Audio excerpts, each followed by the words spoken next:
My name's Tyler, and I was wondering if there's any inspiration for your characters, or if they were all spontaneous. Any inspiration in what? No, wait, say it slow. I didn't hear you. Say it slowly. Oh, inspiration for the character. The only inspiration... Oh, that's where you are. There's a line over there. I didn't see it. The only inspiration really was greed. I had to pay the rent every month, and I needed the job, and I needed the money. I don't know what inspiration is. I'm not the kind of guy that walks down the street and suddenly I'll say, wow, I have a great idea for a character. Because frankly, I didn't like to write that much, and when I wasn't actually writing, it was the last thing I was thinking of.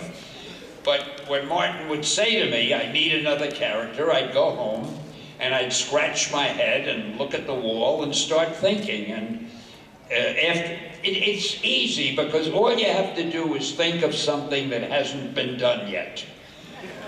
Once you do that, you've got your character, right? So that's the secret.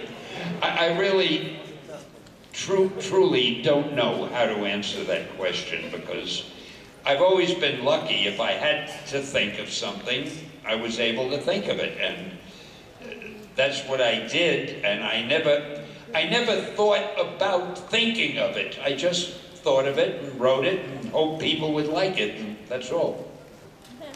Thank you.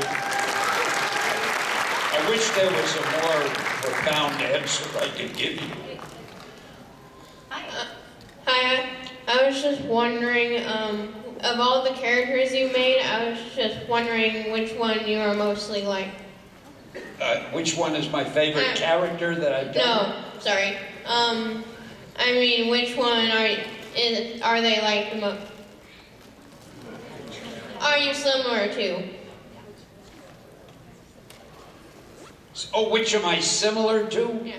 Oh, I have the best qualities of all of them.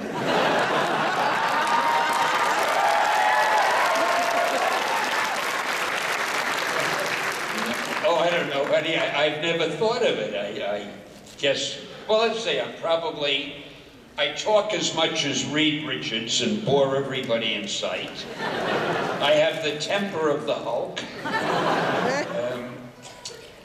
I'm not really an alcoholic, so I can't be that much like Iron Man. And I'm probably as adorable as the Silver Surfer. So. All right, thank you. Thank you for the question. It's probably late awake nights thinking of a question that I wouldn't be able to answer. Hello, my name is Caleb. I'll make the comment short. I really love your interview with Kevin Smith when he interviewed all of your favorite moments on your Marvel Universe. And among all the alternative Marvel Universe comics, I still prefer your original story the best. Now that isn't really a question, But here's my question now. What is your response to some people that are doing the alternate Marvel Universe to those that did not make their comics a big hit? All I can say is, as the editor of the comic magazines, Joe Quesada, and all his other editors are faced with a very serious problem. When you do a lot of copies of characters a month after month after month, no matter how well you do them, you're afraid at some point the readers are going to get bored. And you have to bring out new angles, new interpretations, new ways to present the characters. And they do that just to keep the interest up. I very much appreciate you saying that you like mine the best. I admire your taste and judgment. Thank you. Thank you. And I really can't comment about it knowledgeably because in all honesty, I don't have the time to read the comics today. I haven't read a comic with a Marvel, DC, or anything in a few years. I mean, sometimes somebody will show me one and say, hey Stan, look at this guy's artwork, he's great, and things like that, but I just don't have the time to read them. In fact, I look at the covers all the time because they send them to me and I try to at least see what's being published. And it's a funny feeling. There are always the names of the artists and the writers on the cover, and they're all names that I don't know. And years ago, I knew everybody in the business, and now they're all strange names. And again, I'm off the track. I'm not answering your question, but again, I admire your judgment. Thanks a lot. I appreciate it. It's an honor to see you here, Mrs. Stamp. Hello, my name is Mary. I was just wondering, what was your initial reaction to having some of your comic book characters made into live-action films? To have them turned into live-action films? Mm-hmm. I was thrilled, I really was, and those live-action films have absolutely changed the industry. They've changed the world of entertainment. And DC is just as responsible as we, with their first Superman movie, with their Batman movies.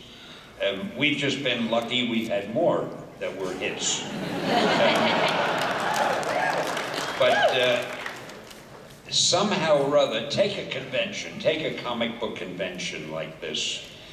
Those of you who remember the early conventions, they were usually a lot of young kids, occasionally a few adults who were dragged along by the young kid because the kid was too young to come here alone. Now you come to one of these conventions and they're all adults. There's occasionally a kid that the adult brings with him because he couldn't find a babysitter. It's totally reversed itself. And one of the reasons is comic book conventions now have almost been taken over by Hollywood, by the networks, and by the gaming companies. So, again, I forgot what the question was. What was the damn question?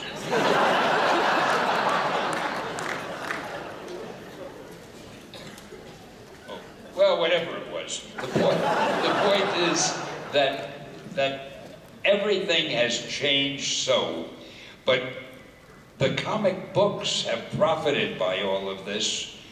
They've gained a lot more respect, and people who would never touch a comic are now reading them. And I mentioned earlier about how tough it is to get a writing job. It's because of the popularity of comics, because of the fact that so many movies are based on comic book stories. That's the reason that so many professional writers, novelists and TV writers and so forth, want to write comics. They figure, boy, I'll write a comic book, it'll be good, MGM will see it, or Disney or Warner Brothers, that want to make a movie out of it. It's easier than writing a whole script and having to show it to somebody. So the movies have changed the entertainment world, and it's all originally because of the comics. And I hope I've answered your question. I think I've been very profound about the whole thing. Yeah, you have.